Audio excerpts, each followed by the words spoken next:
Welcome to another episode of OG55. We are joined by a very special guest today, Starship. Starship has been on the channel a few times before. It's always good to have him back. We're talking all about the 70th anniversary at Disneyland.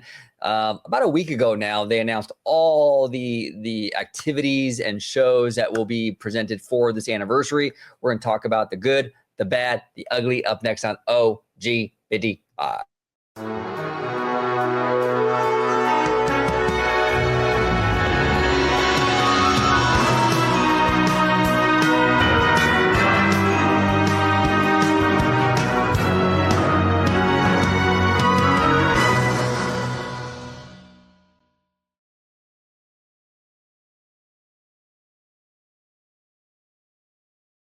Welcome aboard, everybody, to another episode of OG55. We're talking all about the 70th anniversary offerings. We're going to break them down, talk about them. Before we do, Starship, welcome back on the channel, sir. Glad to be back.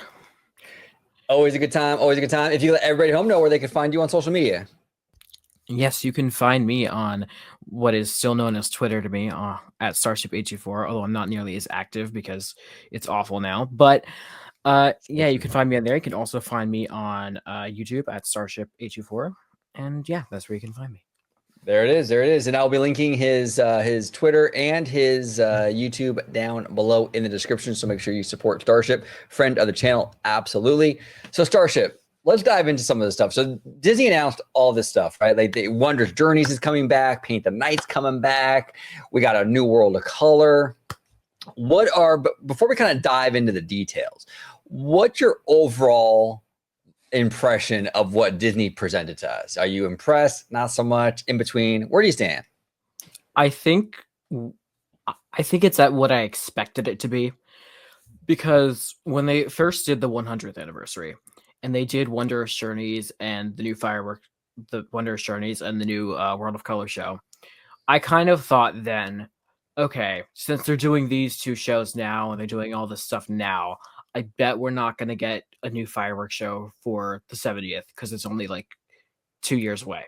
So at that point, I was like, so we're definitely not going to get a new fireworks show, most likely. And they're not going to invest in a new parade when they haven't run Paint the Night in however many years. And that's a fan favorite. And I wasn't sure about a new World of Color. Maybe we would get one, maybe we wouldn't. Obviously, we are. And the Walt Disney animatronic is a newer thing because that wasn't really in speculation when the 100th anniversary was happening. So yeah, I mean, it's what I expected. I think bringing back Paint the Night is great. I know some people will say, oh, they're just bringing back the parade from 10 years ago, but like, it's a fan favorite. It hasn't been played since 2018 and it's a great parade. So, and Wondrous Journeys is an amazing fireworks show. In my opinion, the best Disneyland fireworks show ever. I mean, Remember Dreams Come True is a very close second, but I think Wondrous just goes a little bit above that. I would agree with you on that. Wondrous Journeys is an absolute masterpiece. It's art. It is. It's absolute art. I absolutely love it. Would I have preferred, though, to have a new, like, 70th show? I think so. But Wondrous Journeys is not a bad call at all. It's a beautiful show. But go ahead. I do apologize here. Well, I think the thing with Wondrous Journeys is, while it is a great show, it has nothing to do with Disneyland the park. Right. It's all about the animation studio because it was originally made for that. So what I think I would have liked to have seen, because I think it was unlikely they were going to get a new show when they had just invested in Wondrous Journeys and the update to the Pixar show or whatever. So I think it was more likely that something was going to return. What I would have liked to have seen is an updated version of Remember Dreams Come True, where they have added in the attractions that have opened since that show came out. And obviously, they were kind of probably going to redo the Splash Mountain scene in that too. So I would have liked to have seen that. Still do Paint the Night because Paint the Night is great. Yeah, the new World of Color show looks... Oh, I have thoughts about that. Oh, let's dive into that. Let's talk about that because I gotta be honest. Okay, so I like the premise of it kind of utilizing the Inside Out, the franchise as a story vehicle, kind of traveling through the various emotions. I think that's a smart way to sort of package the show. My issue isn't so much with this particular concept. My issue is kind of like the track record at this point with World of Color. I mean, for me, it's like the first iteration of that show was gorgeous. It was like a Wondrous Journeys level kind of masterpiece, in my opinion. It was beautiful the way they did it. Steve Davison, he really, really crafted an amazing show. Brilliant concept, too, to take the idea of the Wonderful World of Color TV show and bring that into a nighttime water show. That was a brilliant way to kind of present that. But I got to be honest, Starship, I mean, ever since that first, version 1.0, they haven't really impressed me with the holiday versions and the 100th one, World of Color 1. And the subsequent World of Color variations have not been great. Not terrible per se. Yeah. Nothing that I'm like waiting a long time for. Like, I'm not going to sit there and wait hours to watch, World of Color 1. It's an okay show. It's very mid. But what are your thoughts on this new show? I mean, in terms of the concept and all that good stuff. Well, I think the concept art looks very thrown together. It looks like they just took a generic image that they had of World of Color and then just slapped a PNG of every major new character they've had and then just threw Powerline in there because they're like, oh, people like Powerline. Let's throw him in there. So the concept art is not filling me with confidence. It looks like it's just a bunch. They're just going to shove a bunch of new IP in there without much thought into it, which is kind of what they did with World of Color 1. I will say with World of Color 1, I do quite like the individual segments of each thing. They are very well done. The individual segments, I think the music flows pretty well. But it doesn't have an overarching narrative like the original did. And like you said, none of the other shows have been able to match that original version. And I don't think this one's going to either.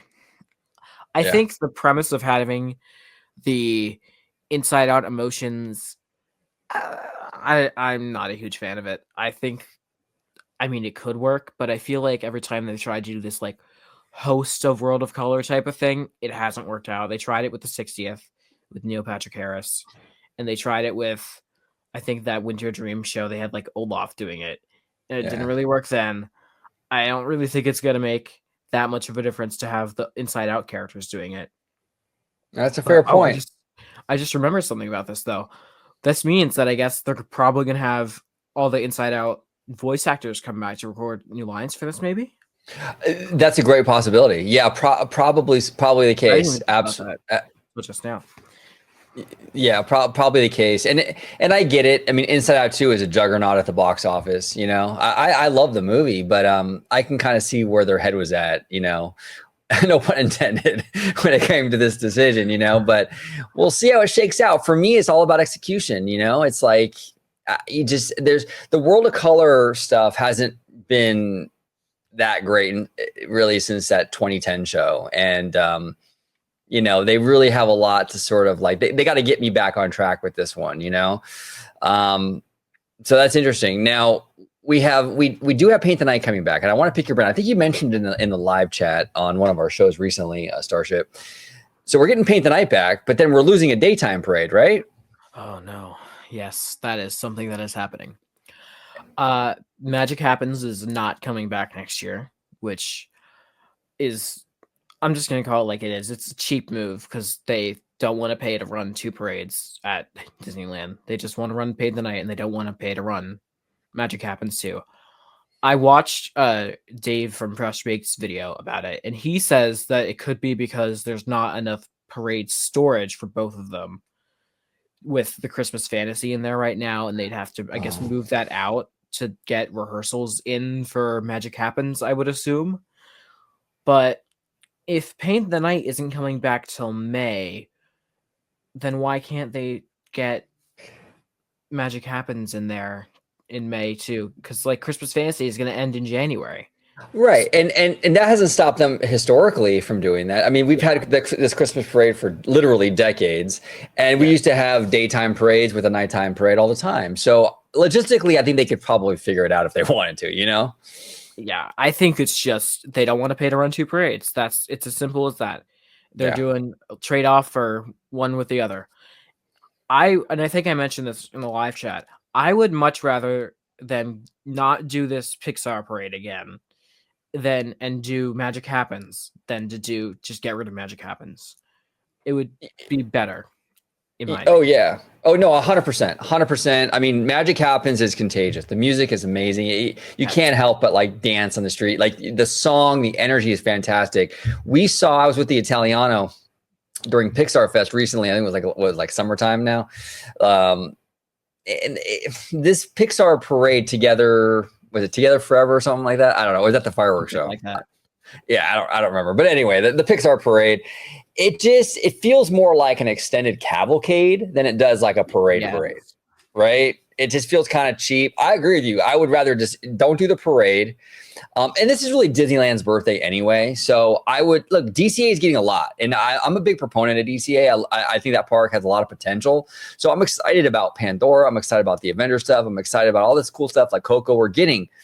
But for the 70th, I don't think you really need to put I would rather have the money funneled into the park that's celebrating its anniversary. So, having that parade and having even the World of Color, I'd rather those funds be funneled over to Disneyland and have more entertainment at Disneyland and more to offer there, because it's Disneyland's 70th birthday. It's not DCA's, so yeah, I would make that trade off too, Starship. I would definitely have Magic Happens, and this is the other thing too. If they're not willing to run two parades, right, that means that this paint the night thing is probably another temporary thing. Like this parade ain't going to be here for 3 and 4 years from now. I mean, is that kind of where your head's at with this? I think it's just going to run throughout the length of the 70th, and then it's going to glow away, quote unquote, and then it'll come back maybe for the 75th, or maybe they'll think it's time for a new parade then. But I think that's what's going to happen. So it'll glow away, and then maybe Magic Happens will come back, or they'll have some new other time parade come in and kind of do that. You know what? I think that's more likely. I think a new daytime parade is more likely at that point than a nighttime parade, because maybe the 75th they do a new daytime parade, and then they also bring back Paint the Night again. Maybe that's when they decide they're not cheap enough to run two parades. Yeah, interesting. Now, speaking of the 75th, I've speculated with this with George, and obviously Fantasmic, we're running that show now with no dragon, right? But all indications are that they are actually rebuilding Murphy, and we'll get the dragon back eventually. Yes. Obviously, now we've speculated, like I don't think we're going to see that dragon show up anytime during the 70th, even if it's an 18-month celebration. I don't think it's going to show up. Some people think it will. I'm kind of leaning more towards like maybe not the 75th, because that's 5 years out. That's kind of a long ways away. I don't think they need another 5 years, but I think it'll probably fall somewhere in between this anniversary and the 75th. But when do you think the dragon will come back for Fantasmic? Do you think it's a possibility it'll show up for the 70th, or not so much? I think they didn't announce it now, but I think there's a possibility they might do a thing like how Walt Disney World did the 50th, where it was, because this is like an 18-month celebration, right? It's going to start in May. It's going to go to like probably August 2026 or something like that. Right. So maybe they'll say the dragon coming back is like a part of the 70th anniversary, but it doesn't debut with it. It's like in, I don't know, the Christmas season of next year, for example. And they'll say it's for the 70th anniversary, but even though it's really not. Yeah, that'd be interesting. I'm very curious how they're going to handle that. From what I'm hearing, the dragon is coming back the way it used to be. Now, I'm assuming that the fire effect or the mechanisms behind that effect will be changed or altered. Maybe there won't even be a fire effect that comes out of the dragon. Maybe it'll be some sort of like projection mist thing that comes out of, you know what I'm saying? I mean, it could be anything, but do you think we're going to get the same thing, or do you think they're likely going to change that and not have any fire come out of his mouth or her mouth? I think there's a possibility that from our perspective as the guests, we're not going to notice any difference between the effect to us, but like mechanically it's like all different however they do it, but it looks like the same effect to us, even if it's not technically. But who Okay. knows? I mean, they haven't brought back the fire to the fireworks, the flamethrowers near the castle. Those are still gone ever since the dragon. They came back to World of Color though, so I don't know what the holdup with those are. What's going That's on? interesting. Yeah, that's interesting. I wasn't aware of that. That's interesting. Okay. Well, we'll see. Yeah, we'll see how that whole thing shakes out. They're definitely going to make changes because that whole dragon thing was a huge black eye for Disney. I mean, that was terrible. And we're just lucky that no one really got seriously hurt with that whole situation because that could have been 100%. Yeah, that could have been really, really bad. So another element of this celebration is this Walt Disney animatronic, right? And I've been saying it for a little while now. I think this could either be the coolest thing that Disney has ever done, like surreal, like goosebump inducing moment to have a Walt Disney right there, like in the flesh, right?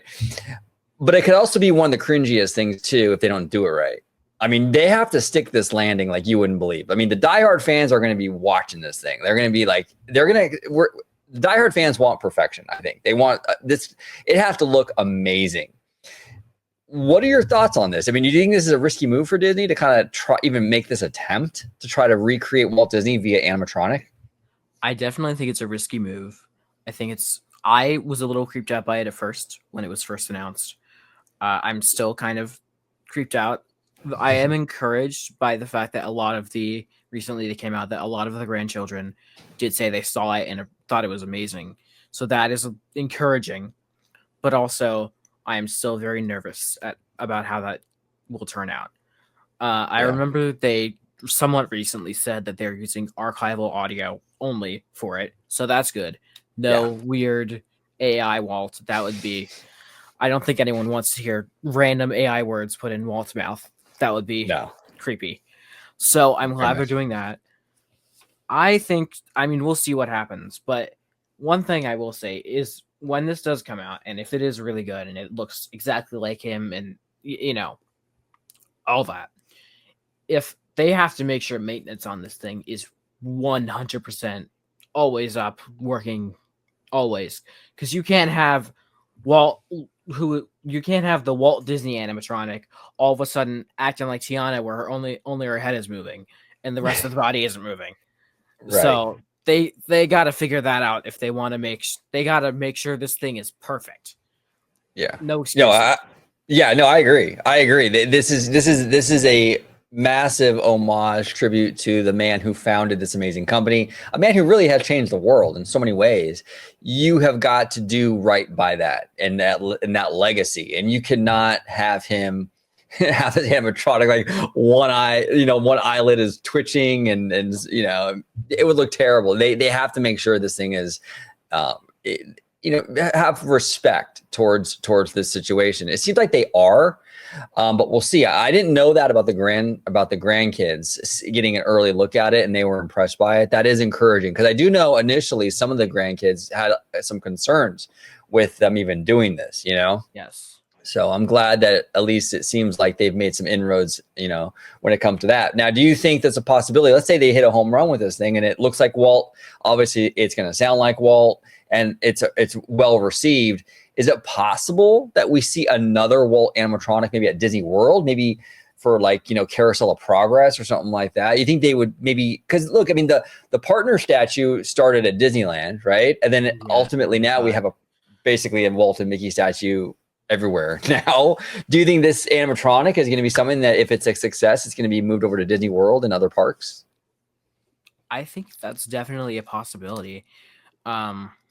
I could definitely see that happening if it goes over well at California. I think they could definitely move it over or copy it for other places if it goes well. But it all depends on the execution. If it's not up to par, I think it's dead in the water. I don't think it's going anywhere.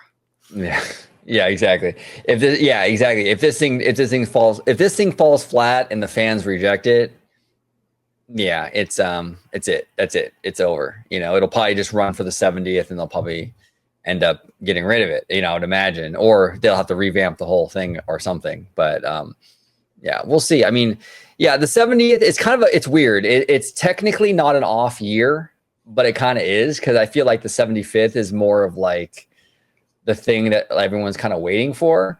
But overall, I mean, do you feel like this is sort of like, based on what we're getting, sort of disappointing, or do you feel like it's pretty much what you were expecting for this thing?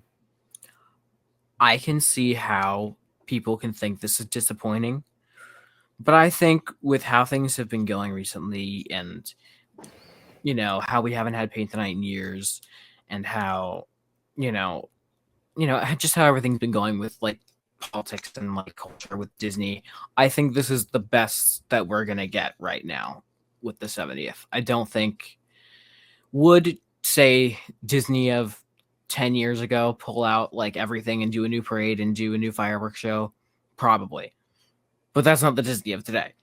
Yeah. So I think this is the best we're gonna get for now. I mean, especially after the 50th flopped so hard. Let's just be honest, it did. Yeah. So They need, yeah, the 50th at Walt Disney World was bad, really bad. They got it. I feel like there was almost a mass celebration when it ended, because that was when Happily Ever After came back and they got rid of Harmonious, and it almost felt like it was more of a celebration when it ended than when it was happening.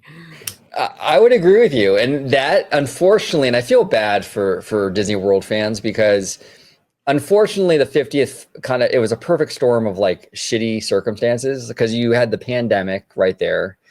You also had Chapek, you know what I'm saying? Like, he was like in full chart, like that was his thing basically. And that was right during the middle of like the whole, as we've now learned, the squabble rivalry between him and Bob Iger. Exactly. So it was like that perfect like shitstorm basically, and it just kind of, and it's unfortunate, because Disney World is an amazing place. I went for the first time about a year and a half ago now, and I fell in love with it. It's a unique experience, you know what I'm saying? It really, really is, and it's a shame that celebration, such a big milestone, didn't live up to the potential at all. Hopefully, the 55th or the 60th will be much, much more impressive, But now, in terms of, I kind of want to pivot just a little bit. I want to pick your brain on this. So for like the D23 announcements, right? For like Disneyland Resort, we got like Pandora, we got the Avengers stuff, we got the Coco boat ride. I mean, we haven't seen much movement on a lot of stuff. I know that Avengers, from what I understand, I think they said it's going to break ground like next year, like early next year, like 2025. But I mean, Josh got on that D23 stage, and he said that all this stuff for Disneyland and Walt Disney World will be completed by the end of the 5th year. They got 5 years to do it. Do you think that's a possibility at Disneyland? Do you think we're going to see in 5 years Pandora open to guests, or do you think that's a little bit too ambitious, like, to get all this done? I think Pandora is they're getting a little too ambitious there.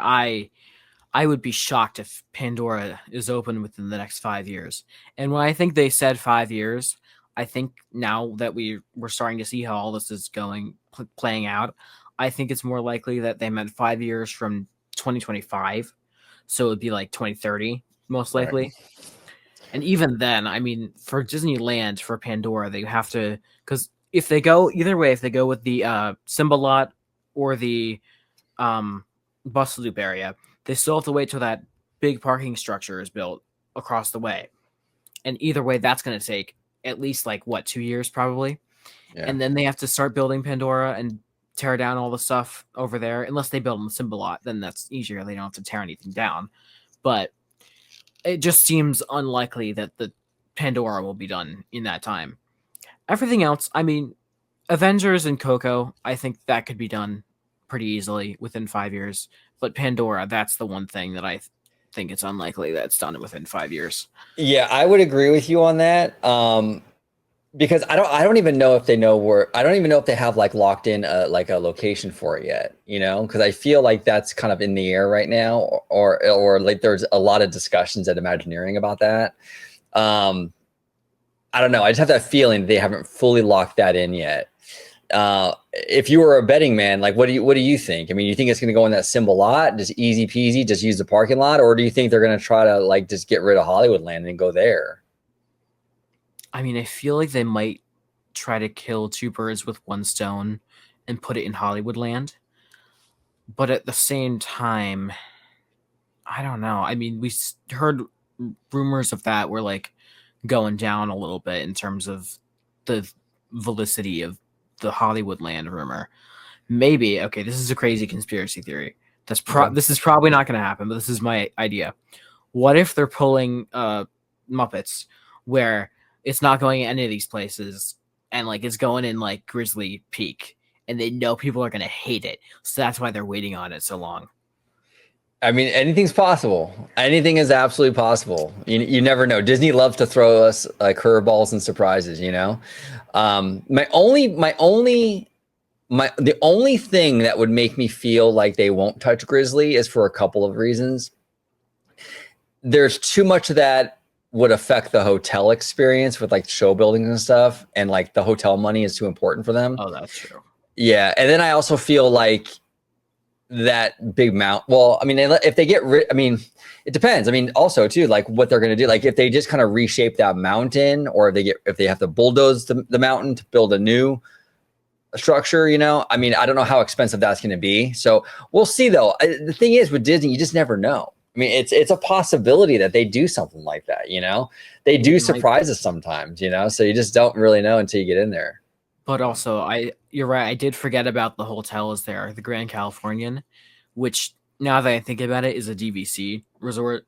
So they are not going to be too fond on altering that area, especially if it's DVC. Yeah, exactly. That's why I'm heavily leaning against that one, because I just feel like they're not going to mess with that money. But Hollywood Land, I mean, you're right. They killed two birds with one stone doing that. That, you know, and then they see, this is the thing too, Starship. Like Disney used this excuse about the red car trolley, right? Where it's like, oh well, we have to get rid of the trolley barn behind Mission Breakout to do these two Avengers rides. That trolley barn, I mean, isn't that big. I mean, if they really want to, they could relocate that thing, you know? I kind of feel like, or even maybe they could like maybe build the trolley barn into the show buildings of like the new rides or something like that if they really wanted to. Oh, absolutely. 100%. Disney's you know, when they want to be, they can work it out. Look, I mean, they literally rerouted the Rivers of America and the train to get Star Wars in there. You know what I'm saying?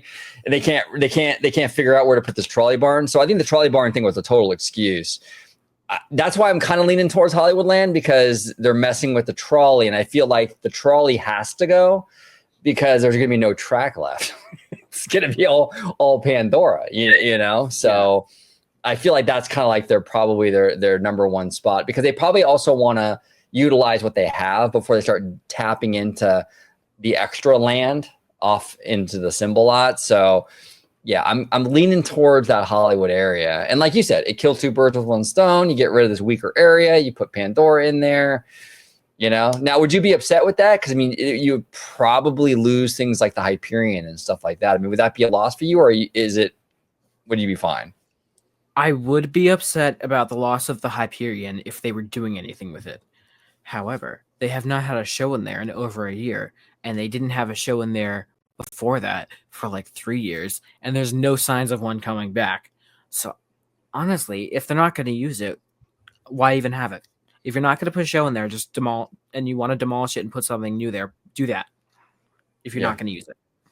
Yeah, no, I'm of the same mindset. Yeah, if you're not going to do anything with it, then just get rid of it and give us something that's more aesthetically pleasing and more impressive overall. I've said on the show before where it's like, and I know a lot of fans don't like this idea because you would probably have to pay to do it, but like put like a theater in downtown Disney somewhere and have these shows in downtown Disney. Now, obviously, if it's a standalone theater, you would have to pay an entry fee, you know, but I think that if you had something like that, being that it's a revenue stream where you have to pay to see shows, it would guarantee the shows keep going. And because right now with it being included with the park ticket, it kind of creates a laziness with Disney where they feel like they don't have to really do it. They're putting a lot of money into this stuff and it's not like its own revenue stream. So there's no real incentive, where if they had a theater in downtown Disney somewhere and it was charging at the door, then Disney's like, yeah, you know, okay, we'll keep a show in there. You know what I'm saying? They can even rent that theater out to like outside things like Cirque du Soleil or Jabberwockies or whoever wants to do a show in there for the season. You know what I'm saying? I mean, would you be okay with that even if it meant you had to pay at the door to see it? I think that could work. The only problem with that, I think, is that it just further incentivizes removing entertainment from the parks we're already at. I True. mean, if you do that, I mean, yeah, what I said, I guess. I will say, speaking about the Hyperion, you said this earlier. I hate that painted on cloud thing as you're walking down the street. It doesn't work. They should have just built a big facade when they originally built that of a theater there. You know, like how Muppets is with there's an actual theater look to it instead of just painting the sky on it and having this tiny little door. Although it's hideous. If they're gonna get rid of it, then that solves that problem. Yeah, it solves that problem exactly. Aesthetically, it's horrible. I mean, it's a cheap looking effect, and it's that whole backlot thing where like you walk up to it and you turn the corner, and you can see like the back end of it with all the steel beams and all that. It's an eyesore. It's a total relic of like DCA 1.0, you know? So yeah, exactly. Yeah. You know, you bulldoze that thing, and yeah, I'm not going to shed any tears in terms of it aesthetically. But I do agree with you, Starship. You make a great point where it's like if you build a new theater in downtown Disney, now you're incentivizing them to not do these kind of entertainment offerings in the park, which have been a big staple of the Disney park experience. You know, that entertainment. You know, so it's sad to lose that. Because we don't even know, too, even at Disneyland, on the Disneyland side, I mean, we don't really know. Is that Fantasyland Theater going to be around in 10 years? I mean, I doubt it. Right? I think everyone, not everyone, but I think a lot of people would rather just have a dark ride there or attraction of some kind because maybe they can't fit a dark ride for whatever reason. But like a Tangled thing or something, right? You know what? Well, I don't know if it's big enough space, but maybe bring that Tangled boat right over from Tokyo if there's enough space. I mean, I don't know if Tokyo would allow it because I don't think we've ever gotten a clone from Tokyo. But if there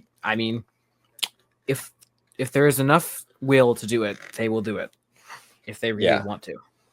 Yeah, no, absolutely. Absolutely. I think that whole area is kind of on borrowed time. Those shows are expensive. It's kind of an eyesore too. It's that vinyl tent thing, you know, and it takes up a good amount of land, you know, and this is the other thing too, Starship. Fantasyland is a lot of that stuff are big IPs. I mean, the princesses are $1 billion industry. I mean, you know, Disney has a lot of incentive to go in there and expand Fantasyland in some way, and that would be the logical place to do it, you know. And you can put a Frozen in there, you can put a Tangled, or pick your princess, basically. I mean, they're all money makers, you know, pretty much. So yeah, we'll see. And that's what's sad though, because you know we are systematically losing a lot of the entertainment, like these big entertainment offerings at the parks, right? So you know, if we lose Hyperion and then we lose the Fantasyland Theater, it cuts into it quite a bit. What we talked about earlier too, where Disney doesn't really want to do two parades at once. They don't want to do the day and nighttime parades and stuff. So yeah, the entertainment's a big sticking point right now, I think, for Disney, you know? I mean, speaking of entertainment, Walt Disney World, even though they've had many faults with entertainment and they've removed a lot of stuff, to their credit, next year they're getting a lot of new entertainment that Disneyland, as far as we know, is not getting like the same amount, you know? As far as we know, the new nighttime parade at Magic Kingdom is not replacing Festival of Fantasy, to our knowledge, yet. Wait till that's next. That's the next thing that's going away. But yeah, to our knowledge, that's not going away. Although you could argue Festival of Fantasy is barely even a parade, which it is at this point. But there is going to be at least two parades currently. They are getting that new villain show, which hopefully after that's over, they move Muppet Vision over there, but that's another thing. And they're getting the Little Mermaid show back. So that is a few new things that, as far as we know, Disneyland is not really doing. I mean, true. So, yeah, I mean, they have that. Yeah, it's a fair point. That's a very fair point. Yeah, they have quite a bit of entertainment over there. What are your predictions about that. I know you're a big. I mean, we had you on the show few months ago. We talked about Muppet Vision, I believe, a little bit. Jim Henson came out and said, "Hey, you know what? This isn't the final act for this show. Like, it's going to live on." But they didn't really give us details. Very vague. You know, what do you think they're going to do? You think some people are saying they're just going to throw it on Disney Plus? What do you think? I want to believe they're going to move it over by Rock and Roller Coaster in that Villain Show Theater, or put it somewhere else in Disney World or somewhere, or move it. But I don't know. The fact that they didn't say it was being moved just tells me it's going to be slapped on Disney Plus. I hate to say it. I think that's what's going to happen. Yeah. And I love Muppet Vision, but I've hit acceptance at this point. There's nothing we can do about it. We tried online to have them reconsider. Did not work. I feel you. I kind of went through all the stages of grief when it came to my red car trolley too. It's like you can only do so much. You know, it's like you can only do so much, and then Disney's gonna do what Disney's gonna do. You know. At least it's gonna be parked. One of them is gonna be parked in the front, at least. Yeah, that is kind of cool because at least aesthetically it'll kind of give that whole entry a little personality. I love those red cars, but yeah, it's crazy, man. It's absolutely crazy. There is one positive with the red car trolleys going away, and What's that's that the trolley lines don't need to be there anymore. Meaning they can put whatever parade they want in there without any restrictions anymore. That's a great point. Yeah, that's a great point. And I bet you that was part of their decision-making process too, when they were figuring out like the pros and cons of that decision. I bet you that was part of it because you're right. They had to alter Paint the Night even, from what I understand, to get that parade through. You know, so now you don't have to do that. I remember distinctly the Little Mermaid float in Paint the Night. They have like that top sort of canopy thing, and when they ran it at DCA, they had to get rid of that because of the wires. So, yeah. I mean, we'll see what they do with the whole red car trolley, if they remove the wires at all or if they just leave them. I'm very curious. That is going to be interesting. Now, one last question before we head out. Pandora's coming to DCA. Now, look, I've been very forgiving with Disney when it came to this California theme, right? I'm like, okay, cool. You're going to do San Francisco. There's enough California, San Francisco inspiration there. That's good for me, you know? Radiator Springs is technically Arizona, but the car culture and the Route 66 stuff is enough California for me. I've been very forgiving, but Pandora is a massive leap, you know? I mean, do you think we're going to see a name change for this park? Maybe Disney's Cinematic Adventure, so then they can throw Moana in there if they want one day? Or do you think it's going to stay DCA, Disney California Adventure? I think changing the name to Cinematic Adventure is a great idea. But at the same time, I don't see them doing it because then they have to change every sign everywhere and every branding everywhere. So what I think they're going to do is they're just going to slap Pandora in there, keep it California Adventure, and not acknowledge it. The fact that the theme is no longer makes any sense. Yeah. Or they'll keep just enough of Hollywoodland, like that first strip. So technically it's in Hollywood. So there we go. It fits. It works, you know. You're like stepping into the movie. So you're still technically California. Exactly. Starship, it is always fun having you on. We'll have you on again very, very soon. Anytime you want to come on, any topic, whatever, just shoot me a message and we'll definitely have you back. But if you can let everybody at home know where they can find you on social media. Yes, you can mainly find me on my YouTube channel at Starship824. And I have been telling myself I'm going to work on a video about Animal Kingdom that may or may not eventually be released at some point in the future. But you can also find me on Twitter, unfortunately. But I'm not usually on there as much anymore, so probably not. But yeah, that's where you can find me. And sometimes when I'm on OG55 right here. There he is. Yeah, I'm with you on the whole Twitter X thing. I don't even go on that much. I go on basically like to coordinate shows like this, right? Where like shoot, guests a DM, hey, here's the link and stuff like that. But I talk to, friends, on there, but I don't tweet. I don't really check. I mean, it's just, I don't know. Ever since Elon took over, the site has really been circling the drain for me. It really has. It's not the same, I don't have any motivation to get on there and do anything with it, so I don't know. We'll see. We'll see. But we'll see how long it stays, you know. But Starship, thank you so much for coming on. I do appreciate you. Everybody home, thank you so much for watching. Comment down below with all your thoughts on the 70th, all the entertainment offerings they announced. Even, you know, the next 5 years at the resort with Avatar and Avengers and Coco. What are your thoughts on that? We would love to hear from you. Thank you so much for watching this episode of OG55. Make sure you check out the description box down below. Subscribe and follow Starship on all his platforms down below. And until the next time, have a good day, everybody. Thank you for watching OG55. If you aren't already, consider becoming a member today.